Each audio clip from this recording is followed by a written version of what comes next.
Pria ini setiap hari masuk ke rumah orang-orang, tapi alih-alih mencuri, dia langsung mencari foto keluarga dan berfoto dengan foto itu. Lalu dia memakai sikat gigi mereka dan memakan makanan yang ada di kulkas yang cepat basi. Sebelum pergi, dia mengumpulkan semua pakaian kotor dan mencucinya satu persatu. Meskipun dia sudah masuk ke lebih dari 100 rumah, dia tidak pernah tertangkap. Triknya sederhana, dia menempelkan selebaran pada kunci pintu rumah yang jadi targetnya. Jika dalam beberapa hari selebaran itu tidak dicabut, dia membuka kunci dan masuk ke dalam. Lalu dia mengecek mesin penjawab telepon untuk mengetahui kapan pemilik rumah akan kembali, agar rutinitas anehnya bisa selesai tanpa gangguan. Tapi suatu hari, ketika dia masuk ke sebuah villa, sesuatu yang tak terduga terjadi. Meskipun dia sangat waspada, dia tidak menyadari bahwa seorang wanita pemilik rumah itu sedang duduk diam di pojok. Dia melihat pria itu, tapi bukannya menelepon polisi, dia mulai memperhatikan orang asing yang baru saja masuk ke rumahnya. Dia melihat Jack pertama-tama memotret dirinya dengan foto keluarga yang tergantung di dinding, lalu masuk ke dapur dan memasak seperti di rumah sendiri. Setelah makan, Jack mengumpulkan semua pakaian dan sepatu kotor, lalu masuk ke kamar mandi dan mulai mencucinya dengan sangat hati-hati. Wanita itu mulai merasa terhibur dengan aksi aneh Jack. Dia melihat Jack menyiram tanaman. Lalu setelah semua selesai, Jack bermain golf di halaman. Setelah seharian mengamati, wanita itu merasa bahwa Jack bukan orang jahat. Malam harinya, pintu kamar wanita itu terbuka dan Jack terkejut. Lalu telepon berdering. Si wanita mengangkatnya, sementara Jack diam-diam sedang berkemas untuk pergi. Tapi kemudian terdengar teriakan dari belakang. Melihat bekas biru di wajah wanita itu, Jack langsung mengerti apa yang telah terjadi. Tapi kali ini, berbalik adalah keputusan paling benar. Dia mengambil motornya dan pergi dari villa. Tapi setelah menempuh sedikit jarak, pikirannya berubah dan dia kembali. Dia mencari wanita itu di setiap ruangan, tapi tidak menemukannya. Akhirnya, saat dia mendekati pintu kamar mandi, dia melihat wanita itu duduk dan menangis. Ketika dia keluar, dia melihat ada pakaian bersih diletakkan di dekat pintu untuknya. Dia langsung tahu bahwa itu perbuatan Jack. Dia baru saja berganti pakaian ketika suaminya, seorang pria kaya, pulang seperti biasa dan mulai berteriak pada istrinya serta menamparnya berkali-kali.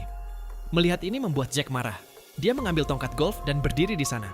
Suami yang marah mendengar suara dan keluar, lalu berlari untuk menelepon polisi. Tapi pada saat berikutnya, Jack tidak menurunkan tongkat golf itu. Dia memukul pria itu begitu keras hingga dia tidak bisa bangun lagi. Jack berhenti melihat wanita itu berdiri di dalam rumah dan pergi meninggalkan villa seperti akan pergi selamanya. Tapi tiba-tiba wanita itu berlari dan duduk di belakangnya tanpa berkata sepatah kata pun. Jack menghidupkan motor dan melaju. Setelah itu, mereka mulai menempelkan selebaran di pintu-pintu rumah. Saat mereka masuk ke rumah seseorang, Jack memperbaiki kunci yang rusak dan wanita itu mencuci pakaian kotor. Saat Jack mengambil foto kenangan, wanita itu diam-diam bergabung bersamanya. Suatu malam, ketika sepasang suami istri tiba-tiba pulang ke rumah, mereka merasa ada yang aneh, seperti ada seseorang masuk ke kamar mereka. Sang suami yang seorang petinju memakai sarung tinjunya dan berlari masuk. Tapi istrinya menghentikannya ketika melihat bahwa tidak ada satupun yang dicuri. Malam itu, Jack dan wanita itu harus tidur di jalan. Mereka hanya punya mie instan, tapi di wajah wanita itu tetap ada senyuman. Keesokan harinya, mereka mencoba masuk ke rumah lain lagi. Tapi kali ini, nasib mereka buruk karena di dalam rumah itu, seorang pria tua sudah meninggal.